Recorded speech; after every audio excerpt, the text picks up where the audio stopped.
9월 19일 토요일 새벽 예배 말씀 영상입니다.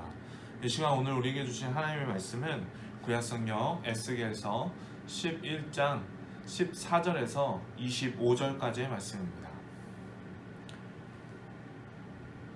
다 같이 말씀을 봉독하도록 하겠습니다. 여호와의 말씀이 내게 임하여 이르시되 인자야, 예루살렘 주민이 내 형제 곧 내 형제와 친척과 온 이스라엘 족속을 향하여 이르기를 너희는 여호와에게서 멀리 떠나라. 이 땅은 우리에게 주어 기업이 되게 하신 것이라 하였나니 그런즉 너는 말하기를 주 여호와의 말씀에 내가 비록 그들을 멀리 이방인 가운데로 쫓아내어 여러 나라에 흩었으나 그들이 도달한 나라들에서 내가 잠깐 그들에게 성소가 되리라 하셨다 하고 너는 또 말하기를 주 여호와의 말씀에 내가 너희를 만민 가운데에서 모으며 너희를 흩은 여러 나라 가운데에서 모아내고 이스라엘 땅을 너희에게 주리라 하셨다 하나 그들이 그리로 가서 그 가운데 모든 미운 물건과 모든 가증한 것을 제거하여 버릴지라 내가 그들에게 한 마음을 주고 그 속에 새 영을 주며 그 몸에서 돌 같은 마음을 제거하고 살처럼 부드러운 마음을 주어 내 율례를 따르며 내 규례를 지켜 행하게 하리니 그들은 내 백성이 되고 나는 그들의 하나님이 되리라. 그러나 미운 것과 가증한 것을 마음으로 따르는 자는 내가 그 행위대로 그 머리에 갚으리라. 나 주 여호와의 말이니라. 그때 그룹들이 날개를 드는데 바퀴도 그 곁에 있고 이스라엘 하나님의 영광도 그 위에 덮였더니 여호와의 영광이 성읍 가운데에서부터 올라가 성읍 동쪽 산에 머무르고 주의 영이 나를 들어 하나님의 영의 환상 중에 데리고 갈대아에 있는 사로잡힌 자 중에 이르시더니 내가 본 환상이 나를 떠나 올라간지라 내가 사로잡힌 자에게 여호와께서 내게 보이신 모든 일을 말하니라. 아멘. 에스겔서를 처음부터 쭉 보신 분들이라고 한다면 에스겔이 주전 597년에 바벨론의 1차 포로 때 사로잡혀간 그 포로들 중에 한 사람이었다는 사실을 기억하고 계실 것입니다. 그런데 1차 포로 때 이 바벨론이 모든 사람들, 유다의 모든 사람들을 다 사로잡아간 것이 아니라 이 유다의 고관들, 귀족들, 그리고 그 나라의 제사장들과 같은 이 유다 사회의 엘리트 계층들을 주로 포로로 사로잡아 갔습니다. 그러니까 바벨론이 1차로 이 유다 사람들을 포로로 사로잡아 갔을 때 모든 사람, 유다의 모든 사람들이 다 사로잡혀 간 것이 아니라 그 중에 일부만 간 것이죠. 그러니까 그 중에 포로로 사로잡혀 간 사람과 그리고 유다 땅에 남아 있었던 사람들이 자연스럽게 갈리게 된 것입니다. 오늘 이 말씀은 이 두 부류의 사람들이 그때 당시 어떤 생각을 가졌고 어떤 마음을 가졌는지를 그 역사적 상황을 통해서 살펴보셔야 이해할 수 있는 말씀입니다. 포로로 사로잡혀간 사람들의 마음은 그렇다면 어땠을까요? 당연히 절망스럽고 낙담했겠죠. 우리가 에스겔서 앞에 읽었던 그 에스겔서 8장 12절 말씀을 보시면 여호와께서 우리를 보지 아니하시며 여호와께서 이 땅을 버리셨다라고 이스라엘 장로들이 생각하였음을 볼 수 있습니다. 그러면서 나름의 살 길로 그들이 찾은 것이 이 애국과 같은 주변의 나라들과 힘을 합쳐서 바벨론을 몰아내고자 하는 것이었죠. 전에도 말씀드렸지만 이 1차 포로로 사로잡혀간 사람들은 여전히 그런 나라들과 힘을 합쳐서 바벨론을 물리치고 그래서 자신들이 이 포로 생활이 속히 끝나게 될 것을 마음 깊이 고대하고 있었습니다. 근데 하나님께서는 에스겔을 통해 뭐라고 말씀하시죠? 이 포로로 사로잡혀간 사람들에게 뭐라고 말씀하십니까? 그들의 그 헛된 소망을 깨야 한다고 말씀하십니다. 바벨론을 통한 하나님의 심판은 이제 돌이킬 수 없다는 거예요. 그들이 그 심판을 피하려고 하고 그 심판이 임하지 않기를 바라지만 그 심판은 이제 곧 일어나게 될 것이라는 것입니다. 그리고 그들이 포로로 사로잡혀간 그곳에서 그들이 비록 어렵고 힘들지라도 그곳에서 그 사로잡혀간 그곳에서 하나님의 말씀을 지키며 하나님 말씀 순종하며 사는 것이 하나님의 뜻이라고 이 에스겔 선지자를 통해 그리고 그 이전에 예레미야 선지자를 통해서도 그렇게 말씀하셨음을 우리는 볼 수 있습니다. 여러분, 그렇다면 유대 땅에 남아있던 사람들은 어땠을까요? 포로로 사로잡혀간 이들이 이 헛된 소망을 품고 하나님께 돌아오지 않았다는 것을 보면은 이 유다 땅에 남아있던 사람도 사정은 크게 다르지 않았습니다. 이들은 어떤 생각을 품고 있었는지가 11장 처음부터 나옵니다. 이들은 자신들이 이 땅에 남겨진 것이 하나님께서 이 땅을 자신들에게 주신 것이라고 여겼어요. 그리고 저 포로로 사로잡혀간 사람들은 하나님께 심판을 받고 벌을 받아서 그렇게 된 것이라고 여겼습니다. 여러분, 그렇다면 이 남겨진 사람들에게, 이 유다 땅에 남겨진 사람들에게 하나님께서 그렇다면 뭐라고 말씀하실까요? 여러분, 그 말씀은 어제 본문에 나옵니다. 이 11장 5절부터 12절까지의 말씀을 보시면 나오는데, 이 부분을 요약하면 이렇습니다. 하나님께서 그 유다 땅에 남겨진 그들 역시 똑같이 심판하신다는 거예요. 자신들이 마치 하나님께 선택받고 그리고 은혜를 입어서 지금 포로로 사로잡혀 가지 않고 그렇게 남아있는 것이라고 생각하는 그들의 생각이 잘못됐다는 것입니다. 포로가 된 사람들은 비록 이방인의 땅에 와 있을지라도, 그렇게 사로잡혀 와 있을지라도 목숨은 부지하고 있는 거잖아요. 살아는 있는 것인데 이들에게는 이 칼을 통한 하나님의 심판이 임할 것이라고 이 에스겔 선지자를 통해 우리가 어제 말씀에서 예언하고 계심을 우리는 보았습니다. 여러분, 참 무섭고 두려운 말씀이죠. 하나님께서 이렇게 심판하신다. 여러분, 그런데 우리도 이렇게 생각할 때 있지 않습니까? 이 유다에 남은 사람들처럼 말이죠. 예를 들어서 나는 가지고 있는 그 집값이 오르고, 그리고 내 자녀들이 원하는 대학에 잘 합격해서 공부도 열심히 하고, 그리고 하고 있는 사업도 번창해서 막 이렇게 잘 나간단 말이죠. 그런데 내가 알고 있는 이 집사는 사업도 잘 안 되고 집에서는 오히려 더 좁은 데로 갈 수밖에 없는 그런 상황이 되고, 자녀들은 말을 안 들어서 공부도 안 하고 학업에도 성공하지 못하는 막 이런 안 좋은 일들이 막 벌어진다고 합시다. 여러분, 그러면 어떻습니까? 우리 은연중에 그렇게 생각하는 경향이 있지 않습니까? 아, 나는 하나님께서 은혜 주셔서 이렇게 잘 되고 번창하고 번성하는데 저 이 집사, 지금 고통받고 어려움 겪고 있는 저 이 집사는 하나님께 뭔가 잘못한 것이 있어서 그렇게 지금 어려움을 겪고 고통을 받고 있는 건 아니냐라는 그런 생각들 말입니다. 여러분, 그런데 그렇지 않아요. 여러분, 하나님께서 성경을 보면 모든 복의 근원이신 것은 맞습니다. 그런데 우리가 그렇게 말해서는 안 돼요. 그러나 이 세상의 일이, 내가 세상에서 하는 그 일들이 잘 풀린다고 해서 내가 하나님께 은혜 받는다고 무조건 그렇게 말할 수 없습니다.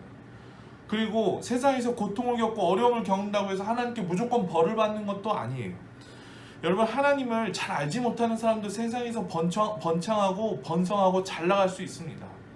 오히려 하나님을 모르고 그렇게 잘 되고 번성하고 번창하는 것이 오히려 하나님의 심판일 수 있어요. 또 반대로 이 세상에서 하나님을 알고 하나님을 잘 믿고 살아가지만 세상에서 고통과 어려움을 겪는 그런 사람들, 그런 어려움과 고통들이 오히려 하나님이 주신 은혜일 수도 있다는 사실입니다. 여러분, 그렇기 때문에 어떤 사건을 보고 이것이 하나님의 뜻이다 라고 단정지어 말씀하시는 거, 이거 굉장히 조심하셔야 돼요. 여러분, 우리의 시야와 인식과 지식은 한계가 있지 않습니까? 매우 제한되어 있어요. 그런데 우리 하나님은 어떠십니까? 우리 하나님의 인식과 이 지식과 지혜는 무한하세요. 끝이 없으십니다. 우리가 이런 것을 생각해 봤을 때 우리가 나의 이 제한된 인식과 그 시야를 가지고 하나님의 뜻을 다 이해할 수 있다라고 생각하는 것은 오만이고 편견이에요. 교만입니다. 여러분, 우리는 매 순간 다양한 목적을 가지고 하나님의 뜻을 알고자 하지만, 그러나 하나님의 뜻은 실제로 그때 당시 알 수 있는 것이 아니라 시간이 많이 지나고 나서 난 뒤에야 저절로 깨달아지는 경우가 훨씬 많습니다. 여러분, 중요한 것은 이것입니다. 매 순간 어떤 이 사건 속에 담긴 하나님의 뜻이 무엇인지를 고민하고 물어보고 이해하려고 하는 것은 사실 가능하지도 않고 바람직한 일도 아니에요. 어떤 사건 속에 담긴 하나님의 뜻을 매 순간 이해하려고 하는 것은 사실 이 왜라는 질문 아닙니까? 아, 왜 나에게 이런 일이 일어났을까? 왜 저 사람에게는 저런 일이 일어났을까? 라는 이런 질문과 연관되어 있습니다. 이 왜라는 질문은 항상 이 과거를 지향해, 그렇죠? 과거를 향해 있어요. 내가 지난날 겪었던 일들, 저 사람이 겪었던 일들, 그런 과거의 사건에 향해 있는 질문이 바로 이 왜라는 질문입니다.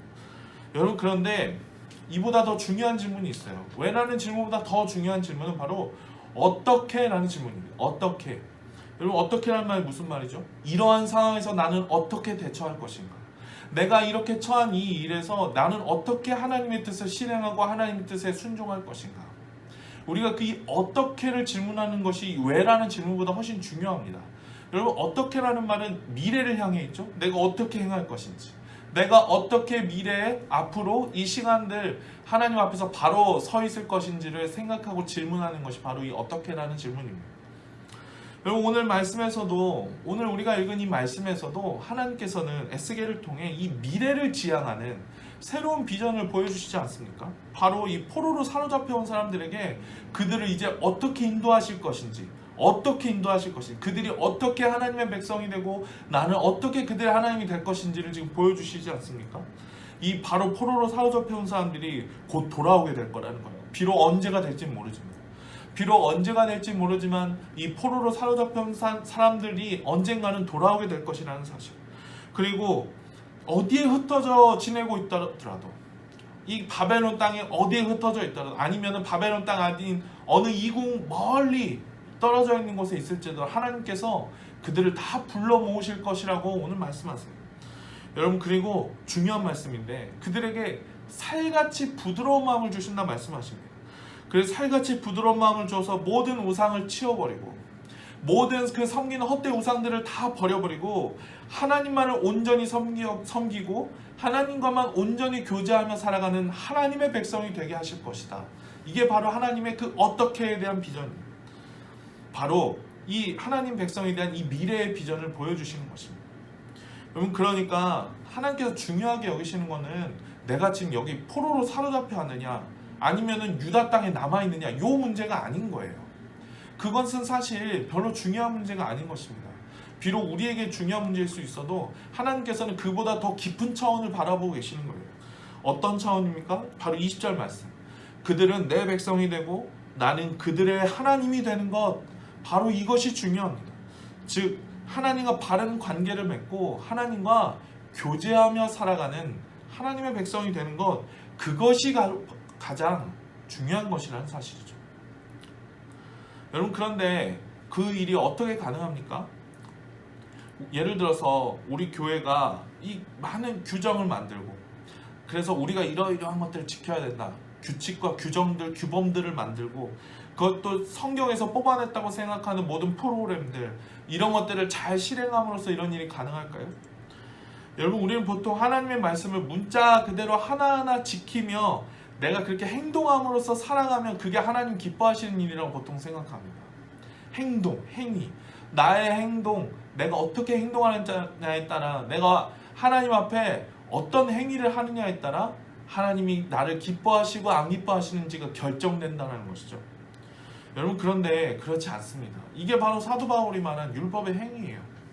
여러분 하나님의 비전이 실현되고 그리고 온전한 회복이 일어나는 것은 우리의 힘, 우리의 행위대로 되는 것이 아닙니다.